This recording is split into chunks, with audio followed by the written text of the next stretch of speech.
tendemos a idealizar a los personajes de la Biblia, pero perdemos de perspectiva el mensaje real de Dios. El mensaje real de Dios no se trata de ellos, se trata de la gracia de Dios en ellos. No es por lo que hayan hecho, es porque Dios en su amor y en su gracia infinita tiene un plan. Él quiere traer a la simiente de la mujer que aplastará la cabeza de Satanás, de esta serpiente que ha contaminado su creación hermosa, que está llevando a la humanidad por engaño, que quiere destruir el plan de Dios. Y entonces, precisamente, Dios quiere, por su gracia, eliminar ese plan de venir.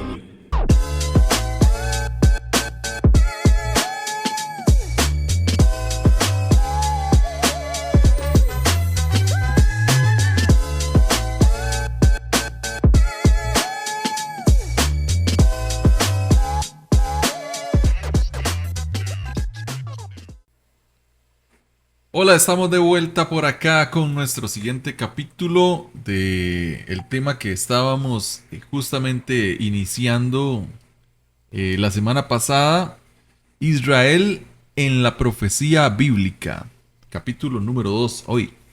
Capítulo 2, un saludo, ¿verdad? A todas las personas que nos ven, que nos escuchan. Aquí estamos siguiendo con el desarrollo de este tema tan importante. Y habíamos quedado en la sección un pacto inquebrantable. Dios promete entonces a Abraham un hijo y hace un pacto para reafirmar la promesa de darle la descendencia y poseer la tierra prometida. ¿Cuál tierra prometida era? Correcto, Canaán, la moderna Israel. La moderna Israel. Correcto. ¿Acaso, Pastor Gustavo, tiene que ver esto que estamos hoy explicando un poco acá con estos conflictos que estamos viendo? Que octubre 2023 entre palestinos e Israel. Sí. De hecho, bueno, Abraham es considerado una figura importante en las tres religiones más grandes dentro del cristianismo, el judaísmo y el islamismo. Abraham es considerado pues un patriarca, un hombre de fe, un profeta, conocido como el patriarca de la fe. Exacto, muy importante en estas tres religiones, de hecho llamadas religiones abrahámicas. ¿No? Ese es el título. ¿Por qué? Porque Abraham viene a representar el hombre que Dios escoge para traer a luz a toda una nación, ¿verdad? Y en este caso ya habíamos visto también que nació Ismael y que, de acuerdo a los árabes, Ismael representa precisamente la línea de los árabes, y por eso Abraham es también una figura tan importante para el mundo musulmán. Claro.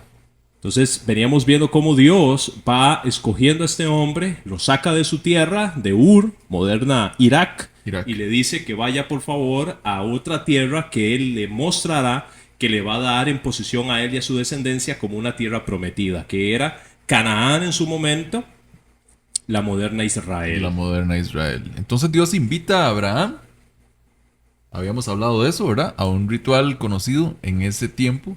Sí, hay una escena muy interesante en Génesis donde durante todo ese proceso donde Dios está dándole el pacto a Abraham, la promesa de un hijo, ¿verdad? Que va a ser el heredero, recordando que Abraham y Sara eran estériles, no podían tener hijos, pero Dios les promete un hijo. En algún momento Dios reafirma el pacto con Abraham y le invita a hacer un pacto interesante, un ritual muy extraño para nosotros, los que vivimos en esta parte del mundo, ¿no es cierto? Claro. Y vivimos 3000 años después de los eventos. Pero en este ritual Dios le dice a Abraham que traiga animales y que los parta por la mitad y que haga un camino con las partes de los animales. Y cualquiera que lee eso en la escritura parece algo grotesco, ¿no? A la mentalidad moderna occidental. Claro. Y sobre todo occidental.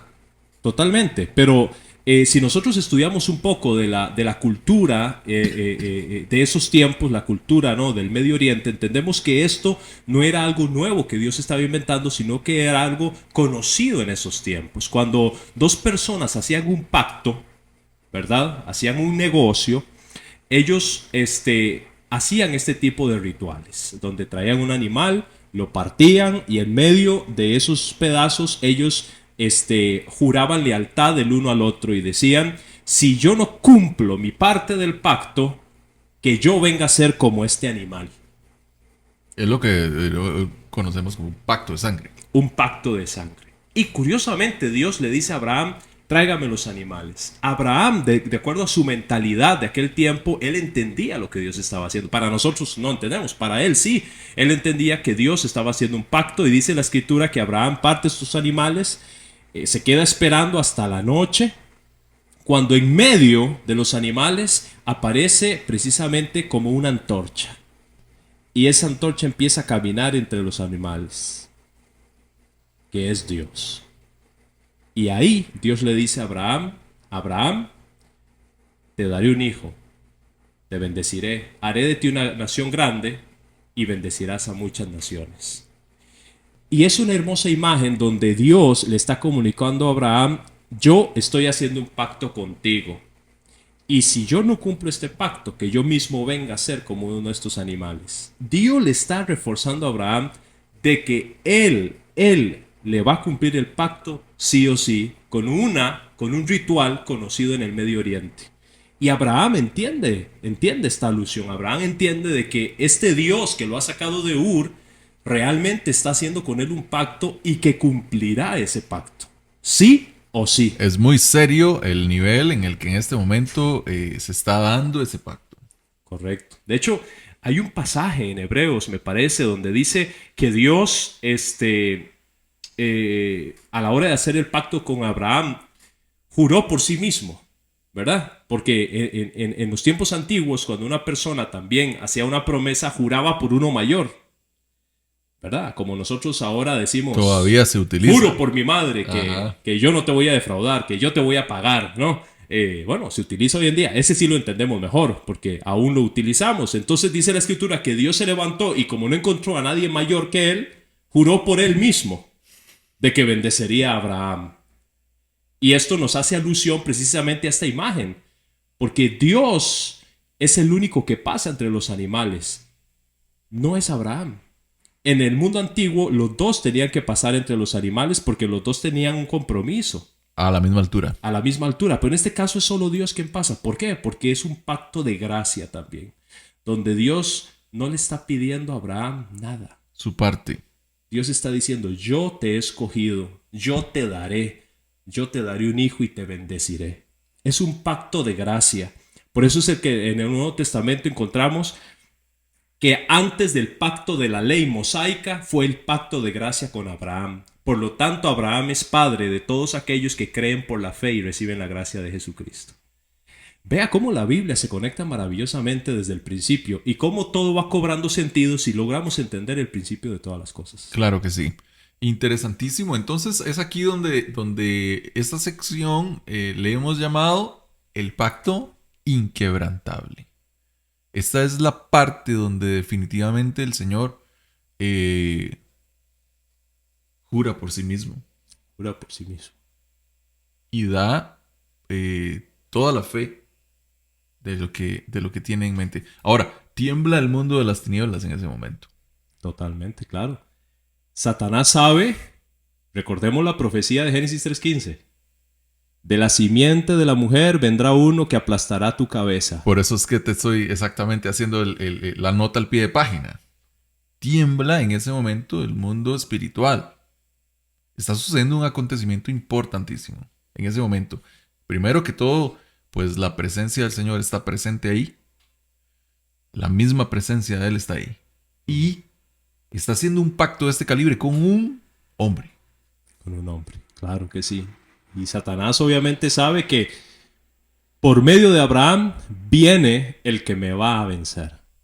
El que va a quitar mi dominio sobre la humanidad. Ah, importantísimo, interesantísimo. Y el que va entonces a aplastar la cabeza La cabeza de la serpiente. de la serpiente. De la serpiente antigua. Antigua. El diablo y Satanás.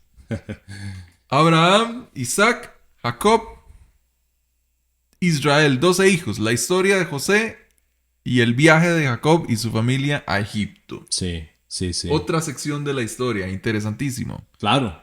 Sabemos que Abraham tuvo a Isaac, ¿verdad? El hijo de la promesa. Ajá. Isaac, a su vez, tiene a Jacob, que es una historia muy interesante, la historia de Jacob, como nuevamente. Una escena Sí. profética. Ajá. Vamos allá. Ok, ok. Jacob nace, y recordemos que eran dos, eran gemelos, ¿no es cierto?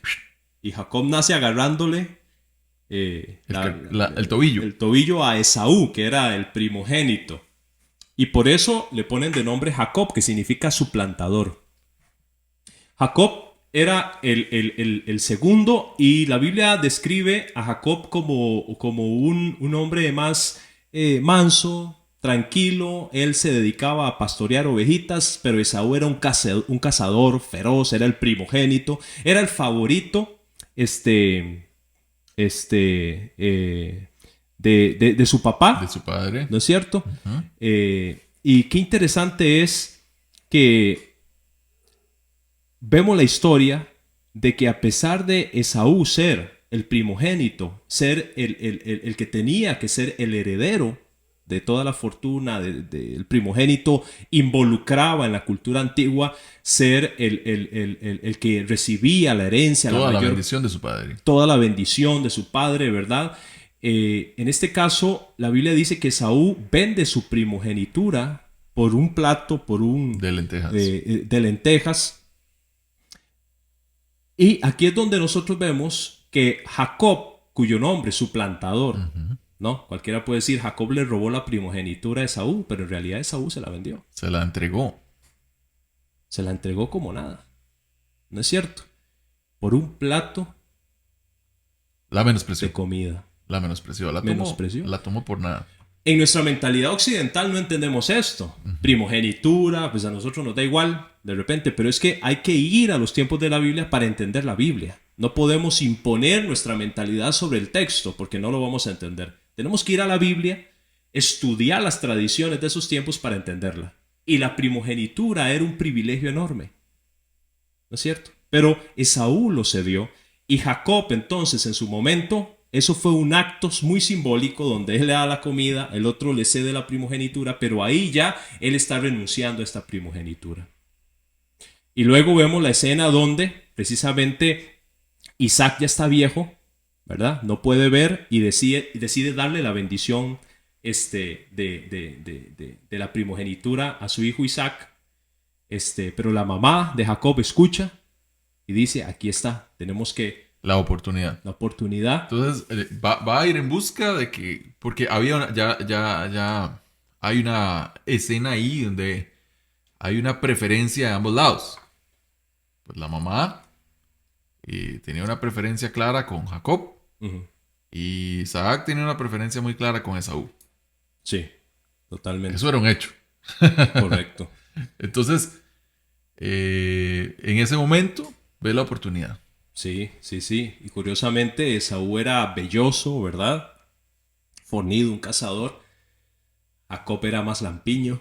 Entonces, lo que hace su madre es ponerle unas pieles de animales para que cuando lo toque su padre, ¿verdad? Sienta el vello. Su padre en avanzada edad ya no veía. Le costaba escuchar, ya estaba muy anciano. Y también le da las ropas de Esaú para que huela, ¿no? A Esaú, a campo. Y Isaac termina bendiciendo a Jacob. Claro, hay todo un engaño. Sí, hay todo un engaño, interesantemente.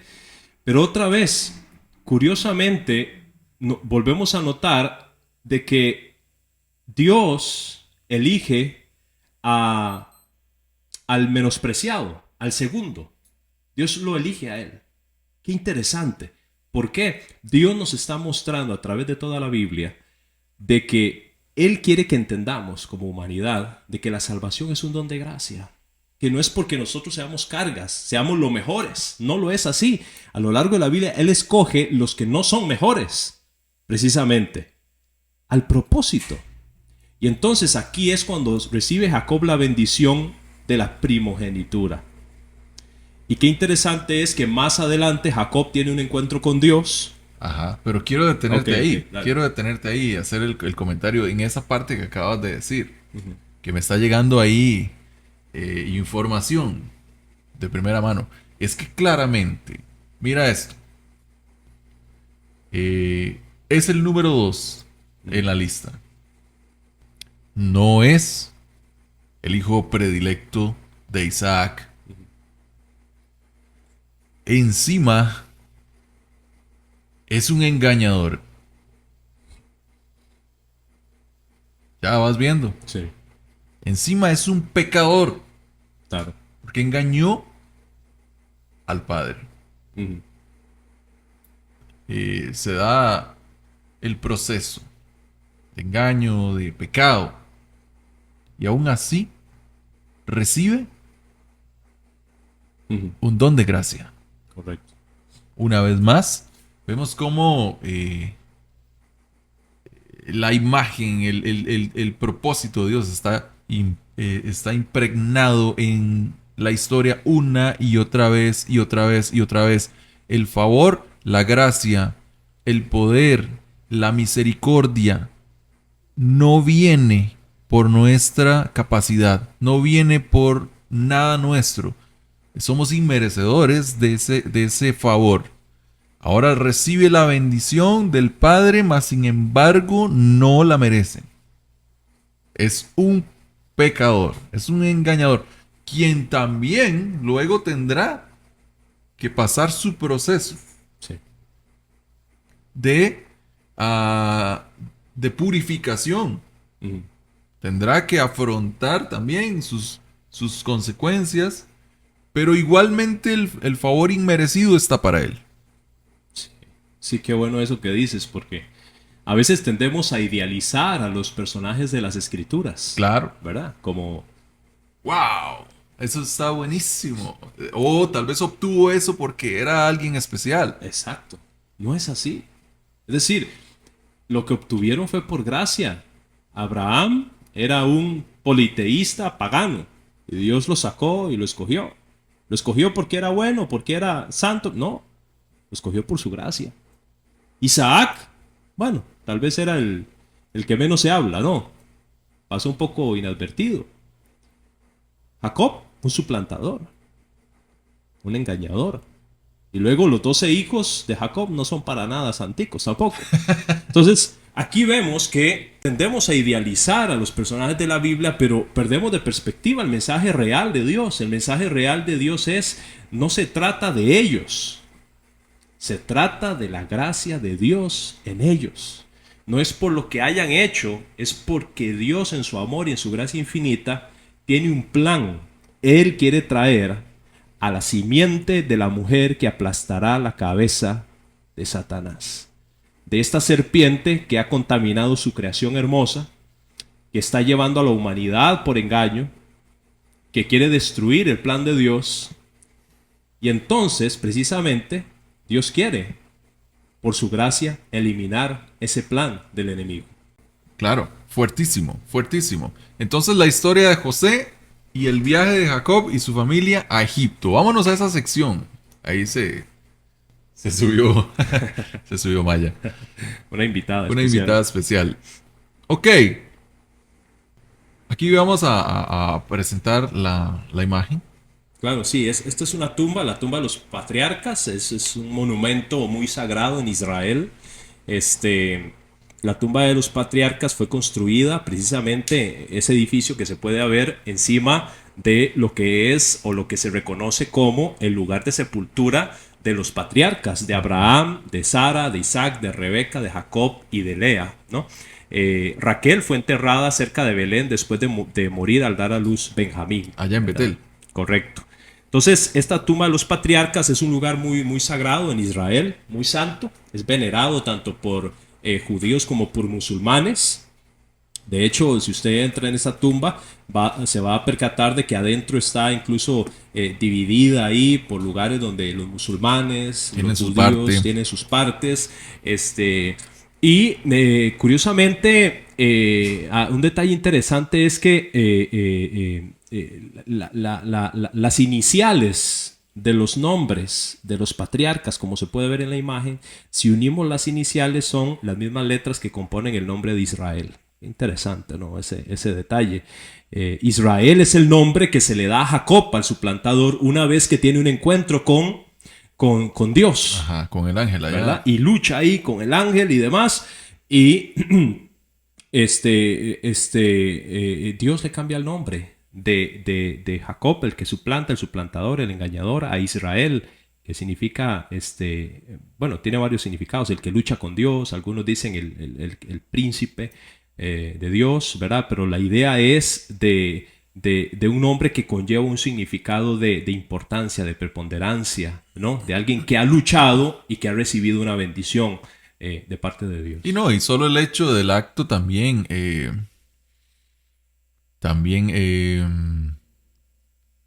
transformador, ¿verdad? De aquel pasado en el que ya has venido como ser aquel traidor, aquel suplantador, y te has estrellado contra la gracia inmerecida y el favor de Dios, a pesar de...